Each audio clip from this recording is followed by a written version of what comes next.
নমস্কার বন্ধুরা, বাঙালি হেসেলে রান্নায় তোমাদের সবাইকে স্বাগত। পুরনো দিনের মতো একদম টাটকা টাটকা ধনেপাতা বাগান থেকে তুলে নিয়ে মা ঠাকুমার ট্র্যাডিশনটাকে বজায় রেখে ধনেপাতার চাটনি তৈরি করে তোমাদের সঙ্গে শেয়ার করব।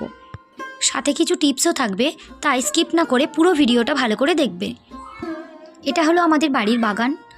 এখানে অনেক ধরনের গাছ রয়েছে, টমেটো, বিনস, ওলকপি, নানা রকমের গাছের সমাহার রয়েছে।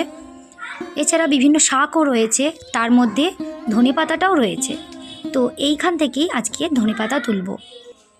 বুঝতেই পারছো, বাড়ির বাগান তো কোনো রকম সার বিষ ছাড়াই কিন্তু এইগুলো তৈরি হয়েছে। আমি ধনেপাতা তুলতে বসে গেছি। তো এখানে কিন্তু আমি গাছগুলোকে উপড়ে নেব না, আমি একটা ছুরি দিয়ে আস্তে আস্তে কেটে নিচ্ছি, যাতে করে ওই কেটে নেওয়া অংশ থেকে আবার নতুন পাতা বের হয়। সেই জন্য আমি কেটে নিচ্ছি, কোনো রকমভাবে উপড়ে নিচ্ছি না। এই যে ধনেপাতা তোলা কমপ্লিট, এবার এগুলো দিয়েই চাটনি হবে। এই দেখো, আমি কিন্তু নিয়ে নিয়েছি এক ঝুড়ি, প্রায় হয়ে গেছে, প্রায় 250 থেকে 300 গ্রাম হয়ে যাবে। এবার তুলবো কাঁচা লঙ্কা, এটাও কিন্তু বাগানেই রয়েছে।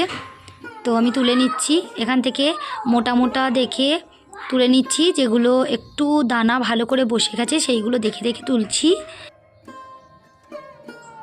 এই দেখো, এখানে আমি বসে গেছি ধনেপাতাটা কাটতে। প্রথমে ছোট ছোট করে কেটে নিচ্ছি।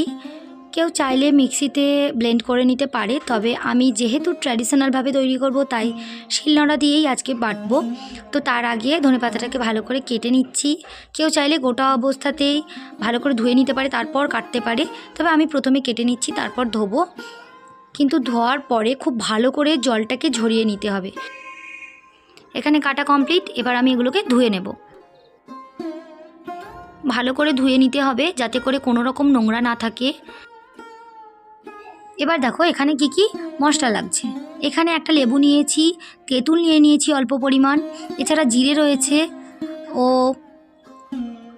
3 টুকরো আদা নিয়েছি, রসুন নিয়েছি 5টা, ও 5টা কাঁচা লঙ্কা।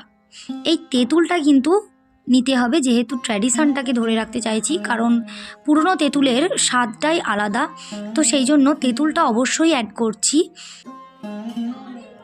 এবার বেটে নেব। শিলটাকে প্রথমে ভালো করে পরিষ্কার করে ধুয়ে নিয়েছি। প্রথমে আদাগুলোকে ভালো করে এইভাবে পিষে নিচ্ছি, যাতে করে বাটতে সুবিধা হয়। তো আদা পিষা হয়ে গেছে, এবার রসুনগুলোকে ভালো করে এইভাবে পিষে নিচ্ছি।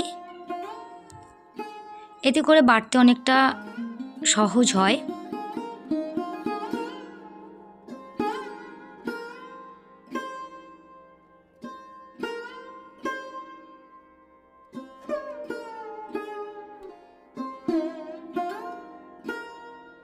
এবার নিয়ে নিচ্ছি জিরেটা, কারণ এবার সবগুলো একসাথে ভালো করে বেটে নেব। তো নিয়ে নিচ্ছি জিরে এবং তেঁতুলটাকেও নিয়ে নিলাম। এবার সবগুলোকে খুব ভালোভাবে একসাথে বেটে নিচ্ছি। এগুলো কিন্তু একবারে খুব মিহিভাবে বাটা যায় না। তো প্রথমে কিছুটা বেটে নিয়েছি, তারপর এভাবে টেনে নিয়ে আবার একবার বাটা দিতে হবে, কারণ একবার এটা হবে না। তো আমি ধনেপাতাটাও এর সাথে অ্যাড করে নিলাম, নিয়ে একসাথেই বাটতে শুরু করব। এখানে বাটতে অনেকটা সময়ই লাগছে। তো এই সময়ই আমার ছেলেটাও কাঁদছে, তাই জন্য আমি মাকে বললাম যে তুমি বাকিটা বেটে দাও। তো মাই বাটছে লাস্টের দিকটা। এই দেখো, বাটা কমপ্লিট হয়ে গেছে। তো দেখো কত সুন্দর কিন্তু বাটাটা একদম মিহি হয়েছে, একদম মিক্সিতে ব্লেন্ড করার মতোই হয়েছে।